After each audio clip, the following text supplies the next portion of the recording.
ನಮ್ಮ ಹತ್ರ ಒಳ್ಳೊಳ್ಳೆ ಪ್ರಾಡಕ್ಟ್ಸ್ ಇದೆ. ಸೀನಾ ಬ್ರೋ, ಇವ್ರಿಗೆ ನಮ್ ಪ್ರಾಡಕ್ಟ್ಸ್ ತೋರಿಸಿ. ಸರ್ ಬನ್ನಿ, ನಾನ್ ಪ್ರಾಡಕ್ಟ್ ತೋರಿಸ್ತೇನೆ. ಸೀನವ್ರೆ, ಇವಾಗ ನೀವೇನ್ ಮಾಡ್ತೀರಾ ಅಂದ್ರೆ ಹೋಗ್ಬಿಟ್ಟು ಪ್ರಕಾಶ್ ಅವ್ರಿಗೆ ಒಂದು ಸ್ಟ್ರಾಂಗ್ ಕಾಫಿ ತಗೊಂಡ್ಬರ್ತೀರಾ. ಕಾಫಿ? ನಾನು? ನೀವೇ ಹೋಗ್ ತಗೊಂಬನ್ನಿ. ಬ್ರೋ ಏನ್ ಬ್ರೋ ಇದು, ನನ್ನನ್ ಕಾಫಿ ತಗೊಂಬ ಅಂತ ಇದಾರೆ. ಹೋಗ್ ತಗೊಬನ್ನಿ ಬ್ರೋ. ಬ್ರೋ ಹೋಗ್ ತಗೊಬನ್ನಿ ಬ್ರೋ. ಅವನು ದೊಡ್ಡ ಬಿಲ್ಡರ್ ಅಂತ ಹೇಳಿದಾಳಲ್ಲ, ನಿಮ್ಮಂತ ದೊಡ್ಡ ವ್ಯಕ್ತಿ ಕಾಫಿ ತಂದ್ರೇನೆ ಅವ್ನ್ ಮರ್ಯಾದೆ ಅಂತ ಹೇಳಿದಾಳೆ. ಓ, ಹೀಗೆ ಮರ್ಯಾದೆ ಕೊಡ್ತಾ ಇರೋದು ಅವರು? ಹೌದು ಬ್ರೋ. ಇಂತ ಸೂಕ್ಷ್ಮ ಎಲ್ಲ 5 ಡಿಗ್ರಿ ಓದಿರೋರು ಮಾತ್ರ ಗೊತ್ತಾಗೋದು. ಸೊ ನಾನೇ ಹೋಗಿ ಕಾಫಿ ತರ್ಬೇಕಾ? ನೀವ್ ಹೋಗ್ಬೇಡಿ, ನಮ್ ಹುಡುಗನ್ ಕಳ್ಸಿ ಹೋಗಿ. ಕಡೆಗೂ ನನ್ನ ಕಾಫಿ ಬಾಯ್ ಮಾಡ್ಬಿಟ್ರಾ? ಬ್ರೋ ಏನ್ ಬ್ರೋ ಇದು, ಇಬ್ರು ನನ್ನ ತುಂಬಾ ಕ್ಲೋಸ್ ಆಗಿ ಮಾತಾಡ್ತಾ ಇದಾರೆ. ನಿಮ್ ವೈಫು ಅವನನ್ನ ಪ್ರಕಾಶ್ ಪ್ರಕಾಶ್ ಅಂತ ಇದಾರೆ, ಅವನು ಇವ್ರನ್ನ ರೋಹಿಣಿ ರೋಹಿಣಿ ಅಂತ ಇದಾರೆ. ಬಹುವಚನನೇ ಇಲ್ಲ, ಫುಲ್ ಏಕವಚನನೇ. ಬ್ರೋ ಇದನ್ನೆಲ್ಲ ನೋಡ್ತಾ ಇದ್ರೆ ಬಸವಣ್ಣವ್ರದ್ದು ಒಂದು ವಚನ ನೆನಪಾಗುತ್ತೆ, ಹೇಳ ಬ್ರೋ? ಎಂಚು ಕಾಯ್ದಿದೆ ಅಂದ್ರೆ ಸಾಕು ಇಟಿವಿ ಬಂದ್ಬಿಡ್ತೀರಲ್ಲ, ಸುಮ್ನೆ ಇರಿ ಬ್ರೋ. ಫುಲ್ಲು ಜಲಸ್ ಫೀಲ್ ಆಗ್ತಿದ್ಯಾ ಬ್ರೋ? ಹಾಗೇನಿಲ್ವಲ್ಲ. ಅಯ್ಯ, ಅವ್ರವ್ರ ಹೆಸರು ಅವ್ರವ್ರು ಕರ್ಕೋತಾ ಇದಾರೆ. ಇದ್ರಲ್ಲಿ ಜಲಸು ಇಲ್ಲ, ಜೊಲ್ಲು ಇಲ್ಲ. ನೇಮೋಗ್ ಜಲಸ್ ಇದೆಯೋ ಇಲ್ವೋ, ಅವನಿಗೆ ಮಾತ್ರ ಜೊಲ್ಲಿದೆ ಬ್ರೋ. ಈ ಬ್ರ್ಯಾಂಡ್ ತುಂಬಾ ಚೆನ್ನಾಗಿದೆ. ನಿಮಗ್ ಇಷ್ಟ ಆಯ್ತು ಅಂದ್ರೆ ಇದೇ ಇರ್ಲಿ ಬಿಡಿ. ಪ್ರಕಾಶ್, ನಿಮಗೆ ಈ ಬ್ರ್ಯಾಂಡ್ ಓಕೆನಾ? ನಿಮಗ್ ಓಕೆ ಅಂದ್ರೆ ನನಗೂ ಓಕೆನೆ. ಓಕೆ, ಡೆಲಿವರಿ ಒಂದ್ ಸ್ವಲ್ಪ ಬೇಕು. ಇದು ಫೈನಲ್ ಆಗಿರೋ ಪ್ರಾಡಕ್ಟ್ಸ್. ನೀವ್ ಒಂದ್ಸಲ ನೋಡಿದ್ರೆ ನೀವು ಒಂದ್ಸಲ ಓಕೆ ಅಂದ್ಮೇಲೆ ಅದು ಫೈನಲ್. ಪ್ರಕಾಶ್, ನಿಮ್ಗೋಸ್ಕರ ಸ್ಟ್ರಾಂಗ್ ಕಾಫಿ. Thank you. ನಿಮಗೆ? ಪರವಾಗಿಲ್ಲ, ನೀವು ಕುಡಿ. ಇದ್ರಲ್ಲಿ ತುಂಬಾ ಇದೆ, ಇದ್ರಲ್ಲೇ ಶೇರ್ ಮಾಡ್ಕೋಣ. ಬ್ರೋ ಒಂದ್ ಗ್ಲಾಸ್ ಇದೆಯಾ? ಇಲ್ಲಿ ಗ್ಲಾಸ್ ಎಲ್ಲ ಏನಿಲ್ಲ, ನೋ ಪ್ರಾಬ್ಲಮ್. ರೋಹಿಣಿ, ನಾವ್ ಇದ್ರಲ್ಲೇ ಶೇರ್ ಮಾಡ್ಕೋಣ. Oh, it's very hot. Very strong. First ಒಂದು 30 ಓನ್ಸ್ಗೆ ಬಿಲ್ ಕಳ್ಸಿ, ನಾನು ಲಕ್ಷ ಪೇ ಮಾಡ್ತೀನಿ. Thank you Prakash. Come on Rohini, ನಿಮಗೋಸ್ಕರ ನಾನು ಇಷ್ಟು ಮಾಡಲ್ವಾ? Thank you again. No problem. Thanks again. Thank you for the coffee. ನಾನು ಹೋಗ್ಬಿಟ್ಟು ಬರ್ತೀನಿ. ಅಂದಾಗೆ ನಿಮ್ ಹೆಸರು ಅಂದ್ರೆ? Manoj Kumar. Okay mister Manoj Kumar. 5 degree Manoj Kumar. Oh I see. 5 degree Manoj Kumar. I'll move. Bye Rohini. Hi Prakash. See you then. Okay Manoj, ಮತ್ ಯಾವಾಗ ಸಿಗೋಣ? ಅಕೌಂಟ್ಸ್ ನೋಡಕ್ಕೆ ಯಾವಾಗ ಸಿಗೋಣ ಅಂದೆ. ಪೇಮೆಂಟ್ ಇನ್ನು ಬಂದಿಲ್ಲ, ಬಂದ್ಮೇಲೆ ನೋಡೋಣ. ಇಷ್ಟು ದೊಡ್ಡ ಆರ್ಡರ್ ಕೊಡ್ಸಿದೀನಿ, ನನಗ್ ಸ್ಪೆಷಲ್ ಆಗಿ ಏನು ಇಲ್ವಾ? ಥ್ಯಾಂಕ್ಸ್. ನನ್ನ ಹೋಗು ಅಂತಿದ್ದೀರಾ? ಡೌಟಾ? ಅರ್ಧ ಮನ್ಸಲ್ಲಿ ಹೇಳ್ತಿರೋ ಹಾಗಿತ್ತು. ಇವಾಗ ನೀನ್ ಇಲ್ಲಿಂದ ಹೋಗ್ತೀನಿ, ನಾನು ಹೋಗ್ಲಾ? ಓಕೆ ಓಕೆ, ಕೂಲ್ ಕೂಲ್, ನಾನೇ ಹೋಗ್ತೀನಿ. ಬಾಯ್. Hello what's. ನೀವೇ ನೋಡ್ತಾ ಇದ್ರ? ಕೆಲಸ ನೋಡ್ಕೊಳ್ಳಿ. ನೀನ ಮರಿ, ಬನ್ನಿ ಬನ್ನಿ. ಬಂದ್ಲಲ್ಲ, ರವಿ ಬರ್ಬೇಕು ಹೆಂಡತಿ ಆದವಳನ್ನ ಕರ್ಕೊಂಡ್ ಹೋಗೋದಕ್ಕೆ. ನೀನ್ ಒಬ್ಳೇ ಬರ್ತೀಯಲ್ಲಮ್ಮ? ಶ್ರುತಿ ನಮ್ಮನೇಲಿ ಇಲ್ದೇ ಇರ್ಬೋದು, ಆದ್ರೆ ನಮ್ಮನೆಯವಳು ಏನ್ ಅಲ್ದೇ ಅಲ್ವಲ್ಲ. ಮೀನಾ ಅವರು ನಮ್ಮನೆಗ್ ಯಾವಾಗ ಬೇಕಾದ್ರೂ ಬರ್ಬೋದು, ಅವ್ರನ್ನ ಪ್ರಶ್ನೆ ಮಾಡೋ ಹಕ್ಕು ಯಾರಿಗೂ ಇಲ್ಲ. ಹಾಗಾದ್ರೆ ರವಿ, ಪ್ರಾಬ್ಲಮ್ ಹೇಗ್ ಸಾಲ್ವ್ ಮಾಡ್ಬೇಕು ಅಂತ ರವಿ ಹತ್ರ ಹೇಳಿದೀನಿ. ರವಿ ಅದ್ರ ಪ್ರಕಾರನೇ ನಡ್ಕೊಂಡ್ರೆ ಅವನೇ ಬರ್ತಾನೆ. ಸುಮ್ನೆ ಯಾರು ತಲೆ ಕೆಡ್ಸ್ಕೊಳಕ್ ಹೋಗ್ಬಿಡಿ, ಆಯ್ತಾ? ಬನ್ನಿ ಮೀನಮರಿ, ಕುತ್ಕೊಳ್ಳಿ. ಮೀನಮರಿ, ಏನಾಗ್ತಿದೆ? ರವಿ ನೀತು ಜೊತೆ ಮಾತಾಡಿದ್ನಾ? ಇಲ್ಲ, ಆದ್ರೆ ಈಗ ಅವನು ನೀತು ಜೊತೆನೆ ಇದ್ ನೋಡ್ಕೊಂತಿದ್ದಾನೆ. ಭೇಷ್ ಭೇಷ್. ಪಕ್ಷಿ ಮನೇಲಿರೋ ಅಕ್ಕಿ ಕಾಳು ಮೂಟೆನ್ ಹುಡುಕ್ತಾ ಇತ್ತು, ಇವಾಗ ಏನಾಗಿದೆ ಅಂದ್ರೆ ಅಕ್ಕಿ ಕಾಳನ್ನೇ ಮಾಡಿ ಮೇಲೆ ಹಾಕಾಗಿದೆ. ತಿನ್ಕೊಳ್ಳಿ ಬಿಡಿ. ನೀತು ಜೊತೆನೆ ಇದಾನಾ? ಕಾರಣ ಇದೆ ಶ್ರುತಿ, ಯಾರೋ ನೀತು ಹೋಟ್ಲಿಗೆ ಬೆಂಕಿ ಹಚ್ಚಿದ್ದಾರೆ. ಅಷ್ಟೇ ಅಲ್ಲ ಶ್ರುತಿ, ಮನೆಗ್ ಹೋಗಿ ಅವಳು ಕಾಲ್ ಕೂಡ ಮುರಿದಿದ್ದಾರೆ. ತುಂಬಾ ಒಳ್ಳೆ ಕೆಲಸ ಮಾಡಿದ್ದಾರೆ. ಕಾಲ್ ಮುರಿಯೋ ಬದಲು ತಲೆನೇ. ಮಾತಾಡ್ಬಾರ್ದಪ್ಪ, ಏನೇ ಆದ್ರೂ ನಾವ್ ಮನುಷ್ಯತ್ವನ ಮರಿಬಾರ್ದು. ಅವ್ರವ್ರು ಮಾಡಿದ್ದು ಅವ್ರವ್ರಿಗೆ ಶ್ರುತಿ, ಮಾಡಿ ಪಾಪ ಕಾಡ್ದೆ ಬಿಡತ್ತಾ? ನಿಮ್ ಮನೆಗ್ ಬಂದಾಗಿಂದ ನಾನ್ ಎಷ್ಟ್ ಕಣ್ಣೀರ್ ಹಾಕಿದ್ದೀನಿ ನನಗ್ ಗೊತ್ತು. ಅಮ್ಮ ಅದೆಲ್ಲ ಬಿಡು, ನೀನಮ್ಮರಿ ಯಾರಂತ ಈ ಕೆಲ್ಸ ಮಾಡಿದ್ ಗೊತ್ತಿಲ್ಲ ಶ್ರುತಿ, ಆದ್ರೆ ಆಪಾದನೆ ಮಾತ್ರ ನಮ್ಮನೆಯವ್ರ ಮೇಲ್ ಬಂದಿದೆ. ಯಾರ? ಸೂರ್ಯನ್ ಮೇಲ? ಇಷ್ಟ್ ದಿವ್ಸ ರೋಡಲ್ ಗಲಾಟೆ ಮಾಡ್ತಿದ್ದ, ಇವಾಗ ಮನೆ ಹೋಟ್ಲಿಗೂ ನುಗ್ಗಕ್ ಶುರು ಮಾಡಿದಾನ? ಆ ಕೆಲ್ಸ ಅವ್ರು ಮಾಡಿಲ್ಲ. ಮತ್ತೆ ಸೂರ್ಯನ್ ಹೆಸರು ಯಾಕೆ ಇಲ್ಲಿ ಬಂತು? ನೀತು ಹೇಳ್ತಿದ್ದಾಳೆ. ಅವಳು ನೋಡಿರೋದೇ ಹೇಳಿರ್ತಾಳೆ, ನಂಬ್ಲೇಬೇಕು. ನೋಪಾ, ಸೂರ್ಯ ಅವ್ರು ಹೇಗೆ ಅಂತ ನಂಗೆ ಚೆನ್ನಾಗ್ ಗೊತ್ತು. ಅವ್ರಿಗೆ ಕೋಪ ಜಾಸ್ತಿ ಇರ್ಬೋದು, ಆದ್ರೆ ನ್ಯಾಯ ಇಲ್ದೆ ಯಾರ್ ಮೇಲೂ, ಅದ್ರಲ್ಲೂ ಹೆಣ್ಮಕ್ಳ ಮೇಲೆ ಕೈ ಮಾಡೋರಲ್ಲ ಅವ್ರು. ಅಯ್ಯೋ, ಕುಡ್ದಾಗ ಹೆಣ್ಣು ಗಂಡು ಅನ್ನೋದೆಲ್ಲ ಹೇಗಮ್ಮ ಗೊತ್ತಾಗುತ್ತೆ?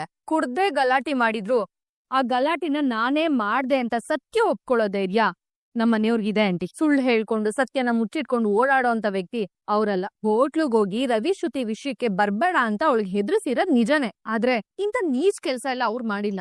ಯಾವ್ದಮ್ಮ ನೀಚ್ ಕೆಲ್ಸ? ಕಂಡೋರ್ ಮನೆ ಹಾಳು ಮಾಡೋ ಹುಡುಗಿ ಅವಳು. ಈ ವಿಷಯದಲ್ಲಿ ಯಾರೇ ಇಂತ ಕೆಲ್ಸ ಮಾಡಿದ್ರು ಅವ್ರ ಮೇಲೆ ನನಗೆ ಒಳ್ಳೆ ಅಭಿಪ್ರಾಯನೇ ಇರುತ್ತೆ. ಬದುಕೇ ಇದಲ್ಲ ಅಂತ ಅವಳು. ಅಪ್ಪ ಪ್ಲೀಸ್ ಲೀವ್ ಇಟ್. ಇದಕ್ಕೆಲ್ಲ ಯಾರ್ ಕಾರಣನೋ ಏನ್ ಕಾರಣನೋ, ಸತ್ಯ ಇವತ್ತಲ್ಲ ನಾಳೆ ಹೊರಗ್ ಬಂದೇ ಬರುತ್ತೆ. ಮೀನಮರಿ, ಯಾಕೋ ಬಂದ ಇನ್ನೊಂದ್ ಮಾತು ಆಡ್ತಿಲ್ಲ? ಯಾರ ಗೊತ್ತು, ಆ ಚೇತನು ಫೋನ್ ಮಾಡಿ ಬರಕ್ ಹೇಳಿದಾನೆ, ನೋಡೋಣ ಇರೋ. ಏನ್ ಸೂರ್ಯ, ಟ್ರಿಪ್ ಕ್ಯಾನ್ಸಲ್ ಮಾಡ್ಕೊಂಬತ್ತೆ ನಿನ್ಗೋಸ್ಕರ? ಏನ್ ವಿಷಯ? ರವಿಗೂ ನನಗೂ ಜಗಳ ಆಯ್ತು. ನಿನ್ ಜೊತೆ ಯಾವಾಗ್ಲೂ ಮನೋಜ್ ತಾನೇ ಜಗಳ ಆಡೋದು. ಈಗ ರವಿದೇನ್ ಪ್ರಾಬ್ಲಮ್? ಅದು ಇವನ್ ಹೋಗಿ ನೀತು ಹೊಡೆದಿದ್ದಾನಪ್ಪ, ಕಾಲ್ ಮುರಿದೋಗಿದೆ. ಅಷ್ಟೇ ಅಲ್ಲ, ನಮ್ ಹೋಟ್ಲ್ಗೆ ಬೆಂಕಿ ಹಚ್ಚಿದಾನೆ. ಒಳ್ಳೇದಾಯ್ತು ಬಿಡ. ಅವನ ಅಜ್ಜಿ ಮದ್ವೆ ಆದವನ್ನ ಲವ್ ಮಾಡಿದ್ರೆ ಸುಮ್ನೆ ಇರ್ತಾನ? ಹಂಗಂತ ಹೆಣ್ಮಗು ಕುಡಿಯೋದ್ ಸರಿನೇನು? ಇದ್ರಲ್ಲಿ ಗಂಡು ಹೆಣ್ಣು ಅನ್ನೋದೇನಿದ್ಯೋ ಒಳ್ಳೇದೇ ಕೆಟ್ಟದು ಅಷ್ಟೇ. ಎಷ್ಟು ಮನೆಗಳನ್ನ ಹೆಣ್ಮಕ್ಳು ಹೊಡೆದಾಕಿದ್ರೆ, ಇವತ್ತು ಯಾರೋ ಅಂತ ಹೆಣ್ಣನ್ನ ಹೊಡೆದಾಕಿದ್ದಾರೆ. ಬಿಡ, ಒಳ್ಳೇದೇ ಆಯ್ತು. ಯಾಕೋ ಸೂರ್ಯ ಆಗ ಅನುಮಾನದಲ್ಲಿ ನೋಡ್ತಿದ್ಯಾ? ನಿನಗೆ ನನ್ನ ಕಂಡ್ರೆ, ನನ್ನ ಸಂಸಾರನ ಕಂಡ್ರೆ ಎಷ್ಟಿಷ್ಟ ಅಂತ ನನಗೆ ಚೆನ್ನಾಗ್ ಗೊತ್ತು. ದಯಚಿತ ರವಿ ಜೀವನ ಹಾಳಾಗತ್ತೆ ಅಂತ ನೀನೇನಾದ್ರೂ ಏನ ನಾನಾ? ಅಲ್ಲಪ್ಪ, ಆ ತಪ್ಪನ್ನ ಸರಿ ಅಂತ ನೀನೇ ಅಂದೆ. ಸರಿಯಾಗಿರೋ ತಪ್ಪನ್ನ ನೀನೇ ಯಾಕೆ ಮಾಡಿರ್ಬಾರ್ದು? ಲೇ ಸೂರ್ಯ, ನನ್ ಮೇಲೆ ಅನುಮಾನ ಪಡ್ತಿದ್ಯಾ? ಅನುಮಾನ ಅಲ್ಲ ಕಣೋ, ನೀನೇನಾದ್ರೂ ಮಾಡಿದ್ರೆ ನಾನೇ ಮಾಡಿದ್ದು ಅಂತ ಹೇಳ್ಬಿಡ್ತಿದ್ದೆ. ಹೇಳ್ದೇನು ಮಾಡಿರ್ಬೋದಲ್ಲ. ಅಂತ ಕರ್ಮ ನನಗೇನೋ ಇದೆ, ಯಾಕೆ ನನ್ ಮೇಲೆ ಎತ್ತಾಗ್ತಿದೆ ಇದನ್ನ? ಓ, ನಾಳೆ ಪೊಲೀಸು ಕೇಸ್ ಆದ್ರೆ ಸಿಗಾಕೊಳ್ಳಿ ಬಡ್ಡಿ ಮಗ ಅಂತನಾ? ದಡ್ಡ, ನೀನೇ ಮಾಡಿದ್ರು ನಾನೇ ತಪ್ಪು ಮಾಡಿದ್ದು ಅಂತ ಸ್ಟೇಷನ್ಗೆ ಹೋಗೋ ತಲೆ ನಂದು. ಸುಮ್ನೆ ಶೂಟ್ ಹಾಕ್ಬಿಡ. ಮಾಡಿದ್ಯೋ ಇಲ್ವೋ ಬೋಳ್ ಸಾಯಿ. ನಾನು ಮಾಡಿಲ್ಲ ಅಂದ್ರು ನೀನು ನಂಬೋ ಸ್ಥಿತಿಲಿ ಇಲ್ಲ ಇವಾಗ. ಒಂದ್ ಕೆಲ್ಸ ಮಾಡೋಣ, ದೊಡ್ಡ ಕುಡ್ಕ ನೀನು. ಕುಡಿದ್ರೆ ಏನ್ ಮಾಡ್ತೀಯ ಅಂತ ನಿನ್ಗೆ ಗೊತ್ತಾಗಲ್ಲ. ರಾತ್ರಿ ಡಿಂಗಾಗ್ಬಿಟ್ಟು ನೀನ್ ಯಾಕೆ ಕೆಲಸ ಮಾಡಿರ್ಬಾರ್ದು? ಮೊದ್ಲೇ ರವಿಗ ನಾಡಿರೋ ಮಾತುಗಳಿಗೆ ಉರ್ಕೊಂಡ್ ಕೂತಿದೀನಿ. ನೀನ್ ಹಿಂಗೆ ಮಾತಾಡಿದ್ರೆ ಮಗಂದ ಬೀಳತ್ತಷ್ಟೇ. ಏನ್ ಬೀಳುತ್ತೆ? ಹೊಡಿತೀನು ಹುಡುಗಿಯ? ಹಿಂಗೆ ಎಗರಾಡಿದ್ರೆ ಬೀಳತ್ತೆ ಚೀತಾ. ಏನೋ ಬೀಳುತ್ತೆ ಅಂದ್ರೆ? ಲೇ ಸೂರ್ಯ, ಚೇತು, ಏನ್ರ ಇದು ಮಕ್ಳು ತರ ಮಾತಾಡ್ಕೊಡ್ರು? ಯಾಕ್ರೋ ಜಗಳಾಡ್ತೀರಾ? ಇರ, ಅದೇನೋ ಹೊಡಿತಾನೆ ಅಂತ ಇರೋ ನೋಡೋಣ. ಏನ್ ಅವ್ನ್ ಕೈಯಲ್ಲಿ ಮಾತ್ರ ಶಕ್ತಿ ಇರೋದು? ನಾವೇನ್ ಡೈರಿ ಹಾಡ್ಕೊಂಡ್ ಬರ್ತೀವ? ಮುಟ್ಟ ನೋಡೋಣ. ಮುಟ್ಬೇಕಾ ನೀನಾ?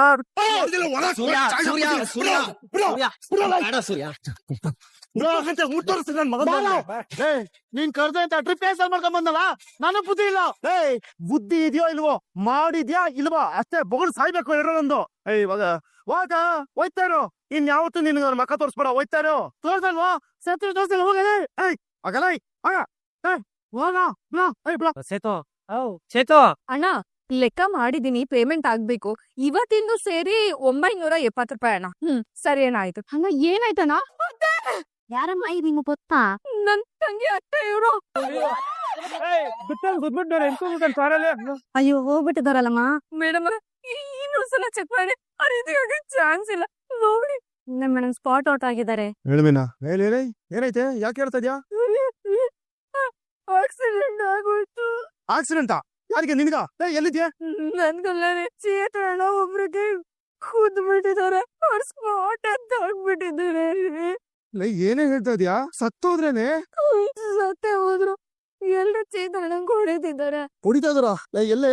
ಇಲ್ಲ ರೀ, 8th ಕ್ರಾಸ್ ಅಲ್ಲಿ. ಸತ್ತಿರೋದು ಯಾರು ಗೊತ್ತಾ? ಯಾರು ನಮಗ್ ಗೊತ್ತಿರೋರ? ಅರುಣ್ ಅವ್ರ ಅಮ್ಮ ರೀ, ಕನಕ ಅತ್ತೆ.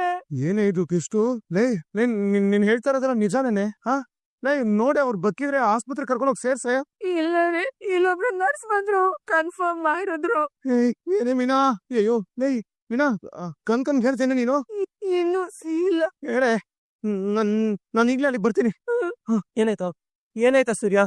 ನಮ್ಮ ಮಗ ಚೀತಾ ಟೆನ್ಷನ್ ಅಲ್ಲಿ ಗಾಡಿ ಓಡಿಸ್ಕೊಂಡೋಗಿ ಅರುಣ, ಪೊಲೀಸ್ ಆಫೀಸರ್ ಅರುಣ ಇದಾನಲ್ಲ, ಅವ್ರ ಅಮ್ಮನ್ ಗುದ್ ಸಾಯಿಸ್ಬಿಟ್ಟಿದಾನಂತೋ. 8ನೇ ಕ್ಲಾಸ್ ಅಲ್ಲಿ ಹಾಕೊಂಡು ಅವ್ನಿಗೆ ವಾಂಚ್ತಾರಂತೋ. ನಡಿಬೇಕು ಹೋಗೋಣ. ಹಾಯ್ ಅಕ್ಕ, ಹೇಗಿದ್ಯಾ?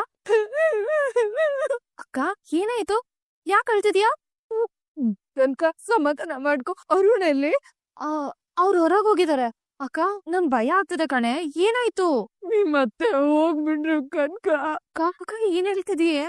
ಹೌದು ಕಣೆ, ರೋಡಲ್ಲಿ ಆಕ್ಸಿಡೆಂಟ್ ಆಗಿದೆ. ನಾನು ಅಲ್ಲೇ ಇದ್ದೀನಿ. ನರ್ಸ್ ಚೆಕ್ ಮಾಡಿ ಸ್ಪಾಟ್ ಔಟ್ ಅಂತ ಹೇಳ್ಬಿಟ್ರು ಕಣೆ. ಈ ವಿಷಯನ ಅರುಣ್ ಅವ್ರಿಗೆ ಹೇಗ್ ಹೇಳ್ಬೇಕು ಅಂತ ಗೊತ್ತಾಗ್ತಿಲ್ಲ ಕನ್ಕ. ನೀನೇ ಸ್ವಲ್ಪ ಸಮಾಧಾನವಾಗಿ ಹೇಳೆ. ಹೇಗಕ್ಕ? ಅವ್ರು ಹೇಗ್ ತಡ್ಕೋತಾರೆ? ನಾನ್ ಮಾತಾಡ್ತೀನಿ. ನೀನ್ ಎಲ್ಲಿದ್ಯಾ? ಇದೆಲ್ಲ ಎಲ್ಲ ಆಗಿದ್ದು ನೋಡ್ಕೊಂಡ್ ಬರ್ತೀನಿ ಮಾವ. ಕೂತಾಯಿ ಹೋಗಿದ್ ಬಾ. ಇವನ್ ಫ್ರೆಂಡ್ ಅವ್ರ ಮೇಲೆ ಕಾರ್ ಹಚ್ಚಿದ್ದು. ಇವನ್ ಫ್ರೆಂಡಾ? ನೀನೇನಕ್ಕೆ ಬಂದೆ ಇಲ್ಲಿಗೆ? ಏನಪ್ಪ ಇದೆಲ್ಲ? ನಿಮ್ಗ್ ಸಮಾಧಾನ ಮಾಡಪ್ತಾನೆ ಬಂದಿರೋದು. ನನ್ನ ತಾಯಿ ಸಾಯೋದಕ್ಕೆ ಕಾರಣನೇ ಇವನು. ಅದೊಂದು ಆಕ್ಸಿಡೆಂಟ್. ಅದಕ್ಕೆ ಈ ಹುಡುಗನ ಕಾರಣ ಅಂದ್ರೆ ಹೆಂಗೆ? ನಡೆದಿರೋದು ಆಕ್ಸಿಡೆಂಟ್ ಅಲ್ಲ, ಕೊಲೆ. ಅದನ್ನ ಮಾಡಿರೋದು ಇವನೇ. ಅರುಣ್, ನಡ್ದಿರೋದಕ್ಕೆಲ್ಲ ಸೂರ್ಯನೇ ಕಾರಣ ಅಂದ್ರೆ ಹೇಗೆ? ಅವ್ರು ನಿಮ್ ತಾಯಿನ ನೋಡ್ಕೊಂಡ್ ಹೋಗ್ಲಿ ಬಿಡಿ. ನೀವು ನೋಡಿದ್ದಾಯ್ತಲ್ವಾ, ಹೊರಡಿ. ಅಳಿ ಅಂದ್ರೆ ನಿಮಗ್ ನೋವಾಗಿದೆ, ಅದ್ ನಮಗ್ ಅರ್ಥ ಆಗತ್ತೆ. ಆದ್ರೆ ಈಗ ಕೋಪನ ಹೊರಗಡೆ ಹಾಕೋ ಸಮಯ ಅಲ್ಲ. ಇನ್ ಯಾವಾಗ ಆತೆ? ನಾನು ಮನುಷ್ಯನೇ, ನನಗೂ ಫೀಲಿಂಗ್ಸ್ ಇರುತ್ತೆ. ಅರುಣ್, ಇಂಥ ಸಂದರ್ಭದಲ್ಲಿ ಇದೆಲ್ಲ ಬೇಡಪ್ಪ. ಅವನು ನಿನ್ ದುಃಖನ ಹಂಚ್ಕೊಳಕೋಸ್ಕರ ಬಂದಿದ್ದಾನಪ್ಪ. ನನ್ನ ಮನೆ ಇವತ್ತು ಈ ರೀತಿ ಆಗೋದಕ್ಕೆ ನಿಮ್ಮ ಮಗನೇ ಕಾರಣ. ನನಗೆ ಅಂತ ಇದ್ದಿದ್ದು ನನ್ ತಾಯಿ ಒಬ್ರೆ. ನಾ ಚೆನ್ನಾಗಿ ನೋಡ್ಕೋಬೇಕು ಅಂತಿದ್ದೆ, ಅದಿನ್ ಯಾವತ್ತೂ ಆಗಲ್ಲ. ನನಗೆ ಅಂತ ಅವರು ಜೀವನ 2 ಮುಡುಪಾಗಿಟ್ಟಿದ್ರು. ನಾನು ಅವರಿಗೋಸ್ಕರ ಏನು ಮಾಡಕ್ಕಾಗ್ಲಿಲ್ಲ. ನಿಮ್ ತಾಯಿಗೆ ಆಕ್ಸಿಡೆಂಟ್ ಮಾಡಿದ್ದು ಚೇತನಪ್ಪ, ಸೂರ್ಯ ಅಲ್ಲ. ಅವನು ಇವನ್ ಫ್ರೆಂಡೇ ಅಲ್ವಾ? ಇವನ್ ಏನಕ್ಕೆ ಅವ್ನು ಮಾಡಿದ್ದು? ಹೆತ್ತವರು ನಮ್ಮನ್ನ ಬಿಟ್ಟು ಹೋದ್ರೆ ನಮಗಾಗೋ ನೋವು ಸಾಮಾನ್ಯದ್ದಲ್ಲ. ನಿಮ್ಮ ನೋವು ನನಗೆ ಅರ್ಥ ಆಗತ್ತೆ. ನಾನಿಲ್ಲಿ ಕೂಗಾಡಿ ಗಲಾಟೆ ಮಾಡೋದಕ್ಕೆ ಬಂದಿದ್ದ. ಕೊನೆದಾಗಿ ಒಂದೇ ಒಂದ್ಸರಿ ನಿಮ್ ತಾಯಿಯವ್ರ ಮುಖನ ನೋಡ್ಕೊಂಡು ಹೋಗಿ. ನನ್ ತಾಯಿ ಮುಖನ ನೀನ್ ಯಾಕೆ ನೋಡ್ಬೇಕು? ಫ್ರೆಂಡ್ ನ ಮುಂದೆ ಇಟ್ಕೊಂಡು ಅವ್ರನ್ನ ಕೊಂದು ಇವಾಗ ಒಳ್ಳೆ ಒಂಥರ ನಾಟಕ ಮಾಡ್ತಾ ಇದೀಯಾ? ಅರುಣ್, ಕಾರು ಓಡಿಸಿದ್ದು ಇವನಲ್ಲ. ಕೊನೆದಾಗಿ ಮುಖ ನೋಡಕ್ ಬಂದಿರೋನ್ಗೆ ಹಿಂಗ್ ನಡ್ಕೊಳ್ಳೋದು ಚೆನ್ನಾಗಿರಲ್ಲ. ಸರ್, ನಿಮ್ಮ ಮೇಲೆ ನನಗೆ ತುಂಬಾನೇ ಮರ್ಯಾದೆ ಇದೆ. ಅದಕ್ಕೆ ನಾನು ಏನು ಮಾತಾಡ್ತಾ ಇಲ್ಲ. ಇವನಿಗೆ ನನ್ನ ಮೇಲೆ ಕೋಪ ಸೇಡ್ ತೀರಿಸ್ಕೋಬೇಕು ಅಂತ ಕಾಯ್ತಾ ಇದ್ದ. ಅದಕ್ಕೆ ಈ ತರ ಮಾಡಿದಾನೆ. ಯಾಕೆ ಇವ್ರ ಬಗ್ಗೆ ಹಿಂದೆ ಇರೋದೆಲ್ಲ ಹೇಳ್ತಿದ್ದೀರಾ? ಇವ್ರಾಗಲ್ಲ ಮಾಡ್ದಿರೋ ತಪ್ಪ ಇವ್ರ ಮೇಲೆ ಆಗ್ತಿದ್ದೀರಾ ನೀವು. ಇವ್ರ ಯಾವತ್ತಿದ್ರು ಎಲ್ರಿಗೂ ಒಳ್ಳೇದ್ ಮಾಡೋದಕ್ ನೋಡ್ತಾರೆ. ಇವನು ಒಳ್ಳೆಯವನು ಅಂತ ನೀವು ನಂಬೋದು. ನನಗ್ ಗೊತ್ತು ಇವನ್ ಏನು ಅಂತ. ಅಲ್ಲಿ ಅಂದ್ರೆ ಅದೇನೇ ಇದ್ರು ಆಮೇಲೆ ಮಾತಾಡೋಣ. ಅವ್ರು ಒಂದ್ಸರಿ ಮುಖ ನೋಡ್ಕೊಂಡು ಹೋಗ್ಲಿ ಬಿಡಿ. ಹೌದು ರೀ, ಕೊನೆ ಸರಿ ಅತ್ತೆ ಮುಖ ನೋಡ್ಕೊಂಡು ಹೋಗ್ಬಿಟ್ಟು. ನಿಮ್ಮ ಅಕ್ಕ ಬೇಕಾದ್ರೆ ನೋಡ್ಕೊಂಡು ಹೋಗ್ಲಿ, ಆದ್ರೆ ಇವನ್ ನೋಡೋ ಆಗಿಲ್ಲ. ಅರುಣ್ ಪ್ಲೀಸ್, ಒಂದೇ ಒಂದ್ಸರಿ. ಇವಾಗ ನೀನ್ ಇಲ್ಲಿಂದ ಹೋಗ್ಲಿಲ್ಲ ಅಂತಂದ್ರೆ ಈ ಮನೇಲಿ ಇನ್ನೊಂದು ಸಾವಾಗುತ್ತೆ. ಯಾಕ್ರಿ ಇವ್ರು ಈ ರೀತಿ ಎಲ್ಲ ಮಾತಾಡ್ತಿದ್ದಾರೆ? ಈಗ ನಾವೇನೇ ಹೇಳಿದ್ರು ಅವರು ಕೇಳೋ ಪರಿಸ್ಥಿತಿ ಇಲ್ಲಮ್ಮ. ಬಾಮಿನ ಇಲ್ಲಿಂದ ಹೋಗೋಣ. ನೋಡ್ದ ಮಮ್ಮಿ, ಸತ್ತೋರ್ ಮನೆಗೆ ಶತ್ರುಗಳು ಬಂದ್ರು ಸೇರಿಸ್ತಾರೆ. ಇವ್ರು ನೋಡಿದ್ರೆ ಬಾರ್ಗಲ್ಲಿ ರಿಸಲ್ಟ್ ಹೋದ್ರು. ಆಗಲ್ವಾ ಮತ್ತೆ? ಸ್ವಂತ ತಂಗಿ ಬೇರೆ ತೂ ಅನ್ಲೋ ಚೀ ಅನ್ಲೋ. ಇನ್ನೋರೆ ನಿಮ್ ಹತ್ರ ಒಂದ್ ವಿಷಯ ಹೇಳ್ಬೇಕಾಗಿತ್ತು. ಹೇಳಿ ಶ್ರುತಿ, ನೀತು ಕಾಲ್ ಮುರಿದಿದ್ದು ಹೋಟ್ಲಿಗೆ ಬೆಂಕಿ ಬಿದ್ದಿದ್ದಕ್ ಕಾರಣ